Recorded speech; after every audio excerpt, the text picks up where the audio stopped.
Hello, everyone, and welcome back to day 2 of the Awakening Summit. I am Kayleigh O'Keefe, CEO and founder of Soul Excellence Ventures, and I'm really excited to be joined here today with Lisa Farrington, who is a Pinterest marketing strategist. Welcome, Lisa. Hi, thank you for having me. Absolutely, absolutely. Now, you heard me say it's only day 2 of the summit, and you may be wondering, wait, it feels like day 3. We've had so many incredible speakers and entrepreneurs, and I felt the same way. But what's really cool is we kicked this thing off in Australia, so it kind of feels like day 3 if you're sitting here in the US. And so I'm really excited to be leading us today and to have this conversation. So Lisa, we're obviously going to talk a lot about Pinterest. You call yourself a marketing strategist, but I call you the Pinterest queen, and think what you do is really, really amazing. You're coming to us from lockdown number 2 in the UK, and I know that you love to travel, so this has got to feel a little bit frustrating for you. So I want to ask, where's the first place that you want to travel to when this is all over for you? I think I would have to say maybe Mexico. I was looking at maybe a trip to Playa del Carmen before lockdown. I know like a lot of the digital nomads are going there and enjoying life, and they've got really good tacos, and obviously you've got like a lot of the experiences that you can go and see all the ruins, the beach, things like that. So I was kind of excited to consider going there for the winter. So who knows, we'll have to see when, lockdown's projected to end in December, but who knows, it might go on longer. So I guess we'll happen. All right. Well, I love the sound of it, and we'll just put it on like the vision board, like to happen soon. So let's dig in. You're a Pinterest marketing strategist. Share with the world, like, what brought you to Pinterest? How did you come to know about it, learn about it, and become a strategist on it? Okay, so 10 years ago, I had been working for quite a few years in a strategy job. Mm. I used to work in government strategy, and I guess I just had like a regular life. I was in my probably 20s, mid to late 20s back then. I got married and settling down, got a dog, a house, like kind of average life. But kind of like 6 months to a year after that, it just started to not feel like felt like there was something missing, really. And I had discovered Pinterest like a few years before that, and I used to pin a lot of things on Pinterest. So one of the things was like a bucket list. I guess you'd call it a vision board, like now, of like all the law of attraction. But I just started like a bucket list, and I would just pin things. So it'd be like Heart Reef in the Great Barrier Reef, like maybe bands I wanted to go and see, swimming with wild dolphins, very different things like that. And I just discovered this platform, and I just loved it. Like there was something about it I just really like felt really passionate about. And so I would have like all my boards, and I collect different ideas. So I was like, I'm a big fan of like Halloween, so I'd start like a Halloween decoration board, and then I would get them like a little bit more specific. So then I'd have like a Halloween food and drink boards, and things like recipes, various things like that that most people do on Pinterest. And around that time, I kind of became aware of travel blogging. And I realized that people were starting to work online and go traveling. And at the time, I had paid like a lot of money for a brand new kitchen, ensuite. I'd like mortgaged myself to the hilt with like a second house. My second house, not like a second house. And so I didn't really have the money to just quit my job and go traveling. And it just kept coming up like this travel blogging and various things like that. And I started seeing like other friends going traveling. My sister ended up going to Australia, and I just kind of like was like, oh, well, this. And my ex wasn't really into any kind of like even getting him to go on holiday was kind of difficult. And then the relationship had just really gone downhill. Like marriage was a kiss of death. So I actually ended up getting divorced. And then during that time, I realized I'd been in the same job for quite a while, and it just was kind of got a bit stagnant, and I wanted something else. just wanted something more. And I ended up getting another job, but I didn't end up taking it. I decided instead that things are going to drastically change, and I got a working holiday visa for Australia. So I obviously like started looking at the boards and things that I've been pinning on Pinterest. And it was actually really crazy that I managed to make like a lot of those things happen. Like actually flying over the Great Barrier Reefs, taking photos of Heart Reef and things like that. So it was pretty amazing. Seeing the Sky Lantern Festival in Thailand, all kinds of different things. I ended up going to Singapore, ended up in Florida, like over the space. My neck of the woods. Yeah, it was like all over. I literally like flew around the world about twice, ended up in like Copenhagen, various different things like that. So that was pretty cool. And then I ended up settling down in Sydney and getting a job, and did that for quite a while. Ended up getting sponsored to stay in Australia. Just something wasn't really right there. The workplace was a little bit toxic. It was just not for me. And I realized from working in government that I just didn't want to do it anymore. It was just, I wanted to do something that I was more passionate about. So had the strategy side, and I just thought, what am I going to do? And I found out I still was obviously interested in like the travel blog, and I'd started to travel blog myself, but hadn't really worked out how to kind of market it really. Right. And along that time, I found out about virtual assistants, where you can basically go and do admin for someone else's business. And I thought, well, maybe I'll do that. And I started putting like my website together, everything like that. And at that point, I ended up like my job ended, my contract ended, and I ended up thinking, oh, well, I'll do this. And then I realized I didn't know how to market myself. I kind of also decided maybe this is something I've done as a teenager. I'm like, you know, I was in my 30s by that point. It was kind of not quite sure this is actually something I'm passionate about. And I started searching on things like Pinterest, and also in Facebook groups to join like a lot of entrepreneur Facebook groups.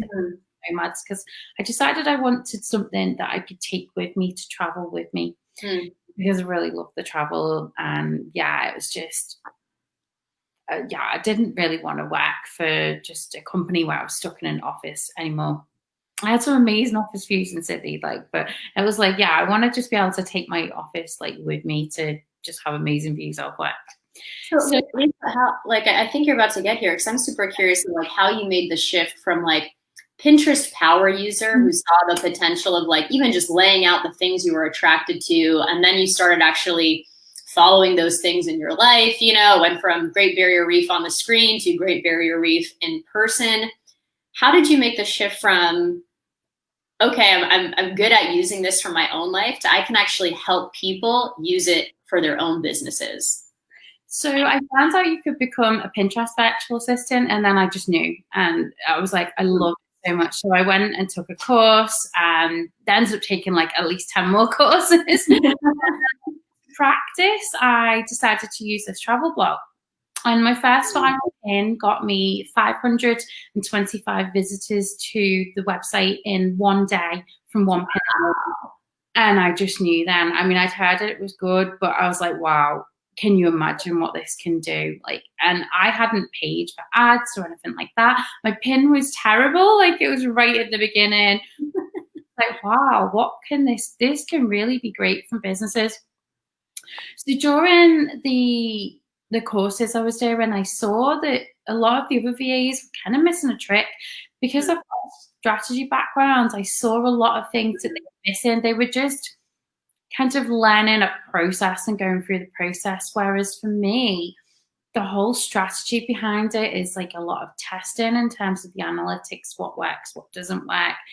Looking at the actual strategy in terms of, well, planning content in advance, like what are you going to be doing in 6-12 months time, rather than being reactive, being proactive. And so I ended up bringing it into a personal brand, and Lisa Farrington and Co. was born from that. But yeah, it was literally from kind of by accident, from traveling, wanting to travel, that I actually found it. And I've been searching for probably about 7 years to find what this job would be that I would do. And yeah, when I found it, you know. So it's just amazing to hear, like, you know, kind of had the vision, it's all coming together. And when I hear Pinterest, I think of travel, I think of weddings.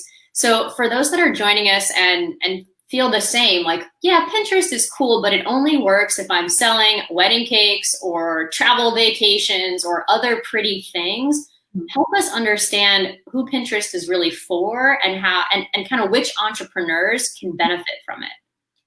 Okay, so yeah, people just have this mindset that it's for like women planning weddings, it's for crafting, recipes, things like that. And definitely it is for all of those things. It's absolutely perfect for those. But now it's anything and everything is searched on Pinterest. 50% of new signups are from men, which a lot of people don't realize. They still think it's a women's platform. The age of a median pinner is 40, so it's actually got a whole range of like ages. 1 and 2 millennials is using Pinterest. Zed, whatever you want to call them, they are. Yeah, Gen Z, yeah. And the most interesting thing is Pinterest, out of all the like social media platforms, they have the highest disposable income. So 9% of households in the US who are using Pinterest are earning $75,000 or more per year. Pinterest users are actually coming to the platform quite early in their journey. They are looking for inspiration. They're looking for planning for the future, maybe like planning an event. They're looking for a solution to their problems, or they're looking to learn how to do something, and they're looking to plan their purchases. So that might be something like what a renovation on a house, but it might be also like me, where they're planning to start a new career. Online learning is like virtual learning is huge on Pinterest. But that's not just it. Like in terms of like the COVID pandemic, the search for stress relief tripled. So it's literally anything and everything. You've got, I've had like various clients. I've had like clients in the photography industry and travel industry. I've also had like a lot of coaches in terms of mindset coaches, business coaches. And I had one lady I was working with who is a confidence coach for social media managers. And so very specific niches, working with a lady who helps people with binge eating and PCOS. Another lady like with hormones, down to like a decluttering company. We've got like an online course. So it's really like that's anything and everything on Pinterest now. Is like people are searching for all sorts of different things. So it is quite amazing, like from essential oil use to even like I've seen drainage services on there. It's oh my God. I was going to ask you, what's the, I don't want to say strangest client, but maybe most unexpected client that you worked with or thing that you've seen. I think drainage goes on the list. One of the other things I've seen recently is a car company like doing a promoted pin campaign. Like you wouldn't generally probably think of like a car manufacturer doing Pinterest, but yeah, they've had a lot of success. I think that was one of Pinterest's like good practice, good news stories. So that was quite interesting to see. Yeah, I just wouldn't like, even like in terms of the pandemic, I'm seeing the UK government are putting like a lot about the flu vaccine, all sorts of different things. So you're literally seeing anything and everything on Pinterest now. It's crazy compared to like what people are always like, tell me, oh, Pinterest not for me. And I say to them, well, go and like have a look in the search function. And if it pops up, it means that your ideal audience is searching for it. And that's probably one of the best ways to find out if they're actually on there. So as a fellow entrepreneur thinking about like, where do I want to spend my time, my money, my energy, creating content, you know, I'm like, okay, should I be doing Facebook Live? Should I be on Instagram? Is it time to figure out Pinterest? Like, what are some of the things that, you know, beside the audience that's on there that makes Pinterest kind of unique and not really like the way we think about some of the other social media platforms that all of us here have been using for our businesses? So I think one of the greatest things about Pinterest is that people are actually actively searching. It's the third largest search engine behind Google and YouTube. So in that respect, next time you reiterate that, it's the third largest search engine after Google and YouTube, yeah. And it can help you with your Google search rankings as well. So my clients become first page on Google because of Pinterest. It is amazing, like what it can do. It's crazy amazing. And you clarified that for me, where I was like, oh yeah, you know, I look up my name on first page, and you're like, no. Like someone looks up publishing or coaching or a term, and that's what you're talking about is actually coming to the top on Google, right? Like if you search for Pinterest strategist or Pinterest marketing strategist, that will come up as like first page, and that's without paying for ads at all. Mostly I do organic marketing on Pinterest. It's amazing. We were talking about one of my clients. She's now 15 of her pages are first page on Google. Wow. And we're talking out of like something like 20 million search results. We're not yeah. No, 10, we're talking big name terms. So what people are searching for. So it's pretty cool about that. I'm sure you track for your clients, you know, the revenue impact of the work that you do with them. But I would be so curious, and I'm not asking you to tell me this right now because you may not know, but like, I'm so curious, like how much money you're actually saving people from not spending on ads and doing all these other things that they would have thrown a lot of money at just by virtue of setting up this Pinterest strategy with you. I'd be so fascinating of like, if there's a revenue benefit and a cost benefit all in one. I think one of the great things about Pinterest is you while you might not necessarily make the money straight away from them, because they're finding you early in their search, they're getting to know you, and then they're following you on other platforms as well. So a lot of my clients love it to grow their email list with, especially if you're like a business coach with a high ticket coaching program. You may not be able to sell to them straight away. If you've got like a low cost offer, definitely, you can definitely sell those for sure. One of the greatest things about it though is in terms of like, if you've got an email opt-in, the content you put out today on Pinterest, it's not like if you put something out on Facebook, within a day or two, it's gone. Like the same with Instagram. So a Facebook post life cycle is 3.2 hours, and Instagram post life cycle is 13.2 hours, whereas the Pinterest pins life cycle is 3 months plus. So basically it's evergreen. So if you say went on Pinterest now and searched for Christmas decor, you're going to get content that's been maybe pinned like even a few years ago. The same with like anything you've got for an email opt-in. So it's constantly coming up. So it's like the gift that keeps on giving, really. So in that respect, it's a great long-term strategy for the future. So if like you can even utilize the content that you're making for Facebook. If you say you've been using Facebook, you want to come off Facebook, you can use all like the posts, create them into blog posts, use your Facebook videos, things like that. So a lot of my clients tend to do it alongside other social media platforms. For me, I choose to mostly focus on Facebook and Pinterest marketing. I don't really bother with the likes of Instagram. Definitely don't use Twitter or anything like that. So yeah, you can use it to complement.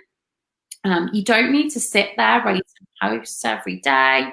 You can use like an approved scheduler to schedule it out. So while I'm sitting here, my pins are going out still, and well, amazing. In that respect, yeah. So yeah, it's great in terms of, although you do need to put fresh content on it every month, you don't, you're still getting, I'm still getting traffic to my website for like my email freebie that I put out like a year ago. So it's pretty cool in that respect. So there's got to be a lot of people out there wondering, like I am right now, of like, ooh, okay, like, yeah, I want to build my email list more. Like Pinterest could be a great option. I'd love for you to share with us, how can women work with you? How can entrepreneurs work with you? What does that look like? Because we're hooked. All right, we're ready. Pinterest sounds amazing.